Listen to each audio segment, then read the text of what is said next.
Ndaitwawo Priscillah Amanda Chirenda, murume wangu anonzi Panashe Nigel Chitauro. Ndakaroorwa nemurume wangu 2021 zvakanaka. Ndaroorwa daro takafesa challenge yembereko. Asi before ndaroorwa ndakanga ndine dambudziko remacycles angu pamunhu wechisikana ekuti ndaisatera zvakanaka. Dambudziko iri raiva riri serious zvekuti ndakatomboenda kuchipatara ndichizama kubatsirwa kuti sei ndisinganyatsoteri zvinoita vamwe vasikana.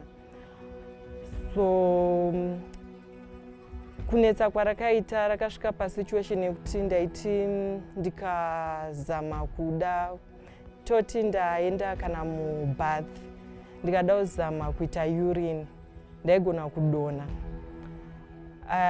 Zvakatomboita a bit serious to extend yekuti madays andaiti kana ndakupinda mubath mai vangu vaitondimirira panze kuti vaone kuti everything is okay. So with time ichifamba mwana ndandisati ndamubata.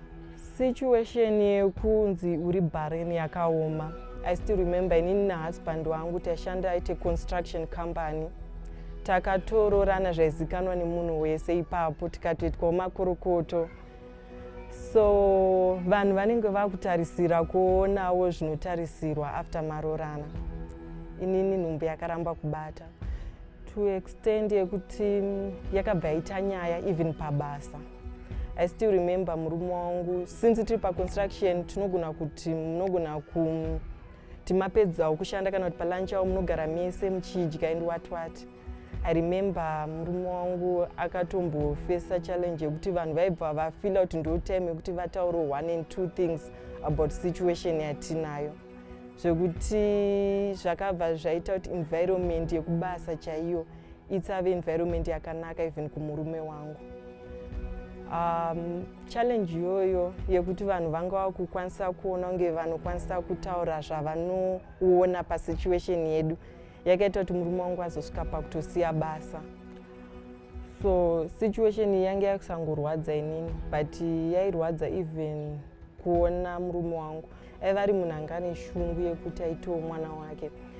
So kugara ndichimuona ndichifila kuti inini ndinenge ndiri kukonzeresa kuti zvidai zvaindidya mwoyo, especially paakazosiya basa nepaakambomira kupinda mumacycles ake nenyaya yesituation ndaibatikana singaite.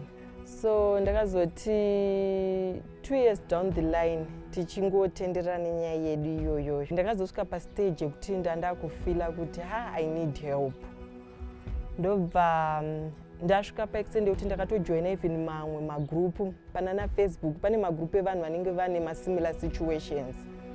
So ndakatombojoina ndichiti ndiwane maideas kune vamwe vanhu vane masituations akadaro so that ndofila kuti takawanda tiri muproblem iyi but zvainetsa. So ndakasvika pakuita 3 years pasina chabatika panyaya yemwana. Ndakatomboti rimwe zuva I still remember ndichibva kubasa ndobva ndatosangana nemumwe munhu aigara munharaunda yandaigara. Ndobva atonditi imimi tozviziva henyu kuti munoenda kwaMakandiwa asi zvenyu dai mambofamba dzimwe nzvimbo mubatsirwe kozi zvimwe zvacho munenge makaroyiwa. Ndichiremember kuudzwa kwemashoko iwayo kwakandirwadza kozi chakanyanya ndirwadza panyaya iyi kwangu kwengoti munhu angori random mulife mangu akutokwanisa kufunga kuti anocontributa panyaya iyi ofuchi yaiva iri nyaya yandaida kuzama kuti itsave iri nyaya inotaurwa nemunhu wese wese. Then chimwe chinhu chainyanya kundibata ndechoti waiona mamwe masituations evamwe vanhu vanenge vane vana vachitorasa vana vamwe waiona vachimistreata vana. I still remember even kumba kwandogara kunoku taitine lodger tantinayo aiita system yekurwa mwana zviri extreme. I remember zvaindirwadza zvisingaiti but ndaitya kana kutsura munhu nekuti sometimes even ukaona mumwe munhu ane mwana achimistreata mwana kana usina mwana even wakada kutsura unonzi hamungazvinzwisise. ndakasvika pakuti ndakachinja even yadresa haindiita musoro, nekuti waiti kana mukagara muchiita uchirukwa musoro topic iyo ndo inenge iripo. So zvinhu zvaindishungurudza zvakanyanyisa. I still remember ndane shamwari yangu takatombozama kuenda kumwe kunhu mutown kunotariswa kuti tionekwe kuti problem iyi ichi chikukonzeresa. Ndobva ndanzi ndine cyst ndo raikonzeresa. Ndobva tamboti vanenge vambopotsa regai tizame kumwe. Ndakatotariswa zvese, takazama kuedza zvese. Then so 2024 21 January takaenda ku Sunday service ku Basilica sezvatinosiita, but that day my husband anga asipo angaenda kubasa. Ndobva ndaenda hangu neshamwari yangu takatogara. It started as a normal service, then prophet vakapinda service ndobva vatanga kudeclare vachinamatira vanhu vane masituations akasiyana siyana. So that time pakabva paita opportunity yekuti vakakwanisa kuinvita vanhu vanga vari barren ku front. Who has been barren for the longest time, for too many years. You have tried everything. I'm talking about not giving birth, not having children. You have tried everything has been done on you. You can just stand wherever you are. I remember ndakagara neshamwari yangu ndakabva ndangomubvutira peni yake ndandine diary rangu remanotes. Vandatonyora zita remwana wandaida ranga risita rechisikana. Ndobva ndatomhanya zvototi shamwari yangu akatosara achiseka. Ndakamhanya nekabhuku kangu ndobva tanomira line tichienda kualtar. This same number that you see standing, whether the devil likes it or not, this is the number of children. Hear me? This is the number of children. All of you people, I'm giving you 9 months. Hear me. Hear me. Hear me. I don't know what you are going to do. What I want is the same exact number. If you don't, it means neighbor It means your neighbor is supposed to give birth to 3 children. Until we get the number of the people standing.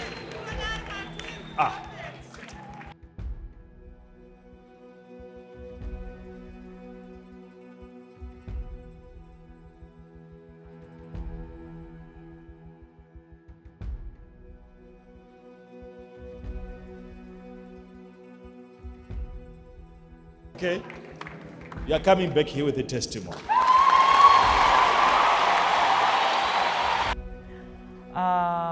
Fortunate enough, Prophet vakabva vatinvaita padhuze navo ndobva vatinamatira. It's not okay.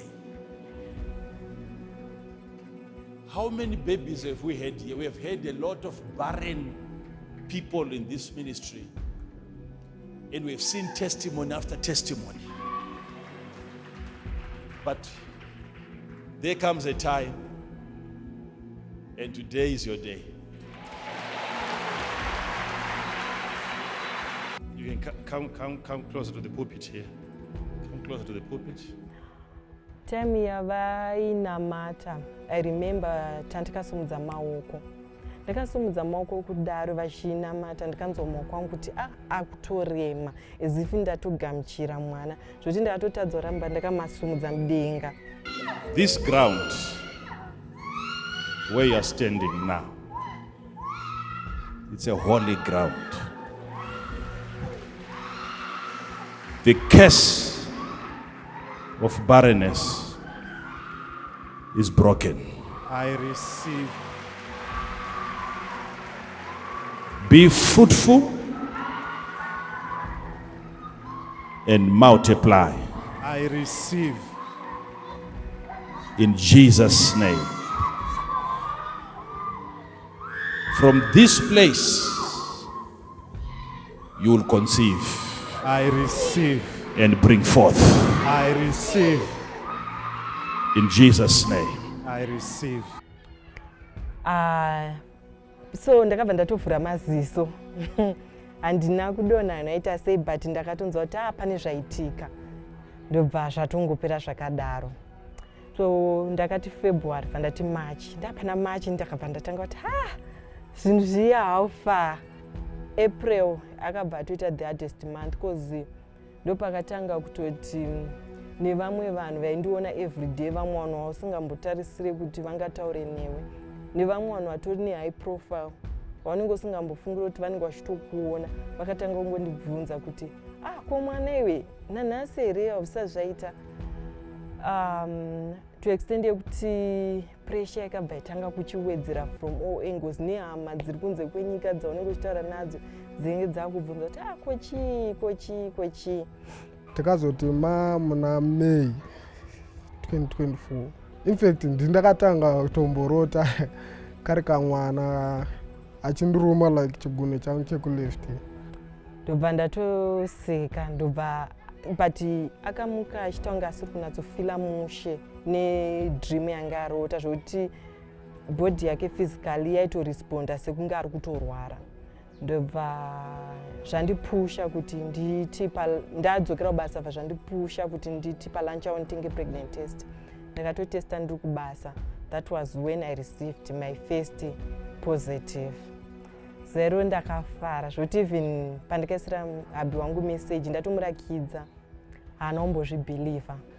Semunhu wanga agariso nguva achingotraya zvinhu zvichingoramba, achimbotenga mapregnancy test zvichingoramba, ndobva andiudza kuti ane pamuviri. Izvi zvakatondishamisawo handazozvitambira that time. Pakatoita nguva kuti ndizozvitambira, takatozoenda kusikani kune hanzvadzi yatsano zangu noshanda paCity Meda. Ndo patakazoona kuti zvishuwa mune kamwana. Ndakafara singaiti, kana pasikani pacho kamwana kacho katotamba zvekutotamba. Ndakafara musuwo. Asi ndoda kutenda Mwari, nhumbu yabata, handinoita maproblems, handinombonzwa nevamwe kuti munhu unoita maproblems ekuvomita or your body inochinja in terms of weight and all those things, even kuzvimba makumbo and all that. Handina kusangana dambudziko iro. Body yangu yanga iri so strong. Ndakasvika pakusvika muna December ndichienda kubasa. That's when we have our annual shutdown yebasa. Ndakatosvika pakuti annual shutdown ndichienda kubasa, then ndakazopinda mulabor in January. Ndakatongomuka makuseni ndichitofunga kuti ndakangonzwa kuti muduma mukurwadza, vandasvika ndiende kuscale. So usually vanoti kana wafagoni vanokuti kana wakuya kuscale uya nezvinhu zvako. So takangoisa zvinhu zvedu mumota ndobva taenda, vandatonzwa uchadzokera kumba. Just like that, manheru acho ndandatone mwana wangu, a normal delivery, isina anything complicated. Ndantorimowo murumu achomo. Ndakafara singaiti. Chiona kamwana kangu pakakabudawo. Ndinakatokatambira kuti kamwana kaita se kauya. Ndakafara singaiti. Ndakatenda Mwari singaiti. So ndakabatsirwa mwana musikana ende ndotenda Mwari because pandakanyora zita pasi ndakatonyora zita remwana musikana. So chaiva chitori chiprofita chakakwana kuti Mwari paakapindura ndakabva ndawana mwana musikana. And mwana iye kakanaka zvekuti pese pandinofamba naye vanhu vanenge vachingoti mwana akanaka, mwana akanaka. Unotoona kuti dzimwe nguva kunonoka kwechinhu ndokupefektwa kwacho, nekuti pese pandiri ndikangomutarisa ndinoona kuti handaimbodhizevha kuti mwana akanaka kudai. Saka ndine mufaro wakanyanyisa, and she's the light of the house. Kakatsukirira. kakatsvukirira singaiti kamwana ikako, so ndinonzwa kufara singaiti. And kune vamwe vanhu vaindiza ndiri musituation iyoyo. For example, pane vakatombondi-approacha vachiti imi munoenda kwaMakandiwa, dai mambozama kwedu tikuudzei chakachaka. Vakazodzoka bheki vakatanga kutoti nemakorokoto ko zvakaita sei kuti zviiti. And ndakakwanisa kuchipupura kuti kwaMakandiwa kuya ndokwazvakaitikira. Saka ndinonzwa kufara singaiti. Ini ndoda kutenda vabereki vatakapiwa, Prophet Makandiwa and mama. Vakandiratidza kuti no situation is permanent. And vakakwanisa kupindira munyaya yangu. Vakakwanisa kundiblessa pamberi pevanhu vese vaiziva situation yangu. And hazvina kupera zvakadaro. Handina kungopiwa chipo chemwana chete. Asi vakaita kuti even capacity yemurume wangu neni ikure yekuti izvezvi we try our best kuti chipo chatikapiwa naMwari chiwane zvachinoda. Financially kubva mwana iye auye, things have been changing mumba. And unoona kupodzwa kwemoyo.